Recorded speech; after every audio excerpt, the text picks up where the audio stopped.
Hello internet world, welcome to a new video on the Geekanoids channel.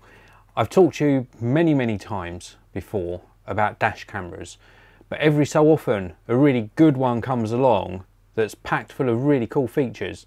This one is the AKASO Trace 1, and the AKASO Trace 1 offers up some really cool features, including the fact that it's a dual dash camera, so it captures two different perspectives, two different angles out the front of your car and inside the car as well. This is what the product packaging looks like. It offers up dual recording off both the front and rear at 1080p, 30 frames per second, or you can switch it just to the front camera and it'll do 30 frames per second. It's also got night vision, really good viewing angle as well, 170 degrees out of each camera, so 170 degree angle of view from the front camera, which is this one here, and 170 degree field of view from the rear facing or inside view camera. It's a very neat package. Where it's got the AKASO branding just here, this actually comes off, and this is where you attach the mount. This is like a rubberized section. You get a little tiny tool inside the box and you just sort of pry that off, put the attachment there, and then it suction mounts to your front windscreen. Also inside the box are all the cables you need, including a 12-volt vehicle accessory adapter with a power cable attached. It's got plenty of features though. Dual Sony Starvis sensors and lenses, 340 degree complete angle because we're getting 170 degree out the front, 170 degree out the back. That dual recording in 1080p is very impressive. It means there's got some decent processing power inside here.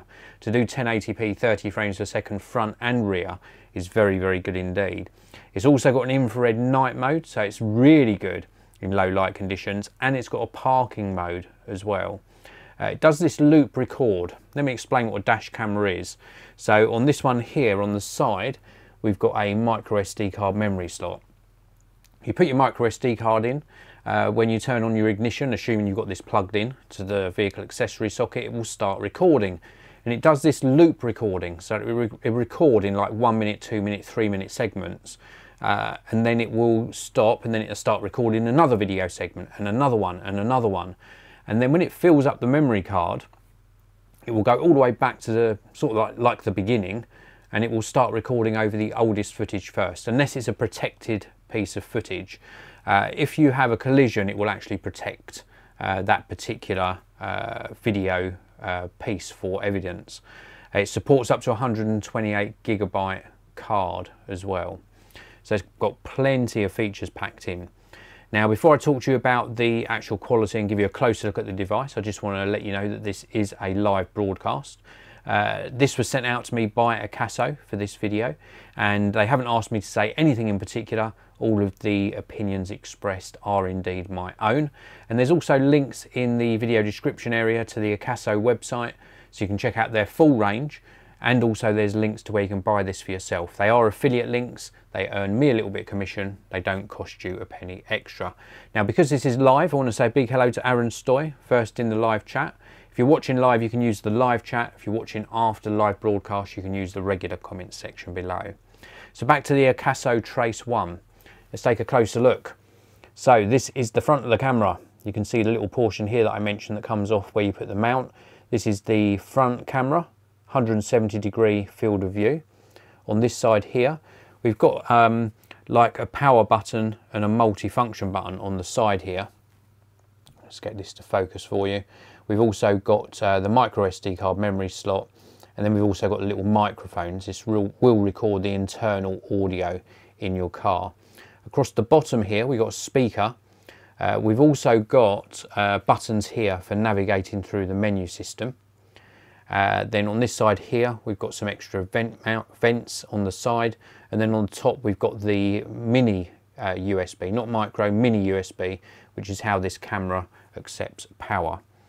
And then on the back here, we've got the screen, of course, and that inwards or rear facing camera. And the rear facing camera will obviously capture what's going on inside the car, which of course can be very useful If you're seeing something happen that you're not involved in, maybe a road traffic accident that you're just witness to, then obviously you can actually do some voiceover and sort of narrate what's going on. And also, if you are unfortunate to be involved in an RTA, then of course it will capture what happens inside the car. The screen is really good for reviewing back footage and also the menu system. I will note, and this again isn't a deal breaker, it's just worth noting, this does come with like a protective screen film on that you take off before you use, and it leaves in place a screen protector. The screen protector doesn't fit properly. It's a little tiny bit too big, or it hasn't been applied properly, so it is peeling up from the edges. A little bit of a shame, because it's probably quite hard to get a replacement one. If it was me, once this was in situ and actually installed in the car, I'd remove this particular screen protector. So as I mentioned before, this has got dual Sony Starvis, very, very good quality, and it's also got a really wide dynamic range.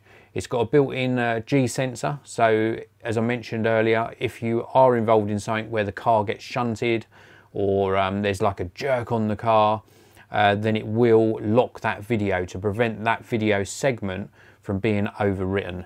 So that's a really good feature as well.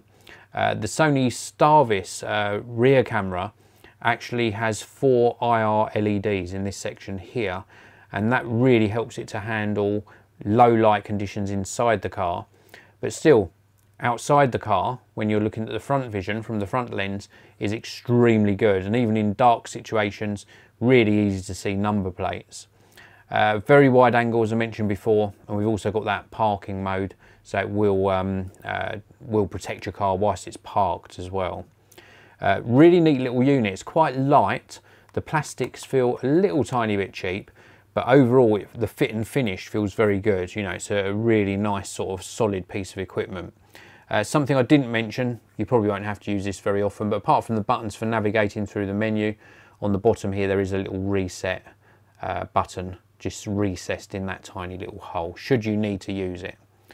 So that is it. That's the AKASO Trace 1. Dash cameras, just to touch on this as well. I mentioned this in my other dashcam videos. It's a very important factor.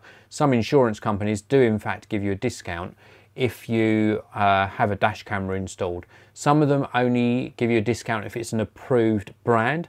Some of them recognise all brands. It's very worthwhile checking with your insurance company. At the time of doing this particular video, I've noticed up to 15% discount with some insurance companies if you have a recognised dash camera installed in your vehicle. So it's well worth checking that out, because that can be quite a good saving on your car insurance premium.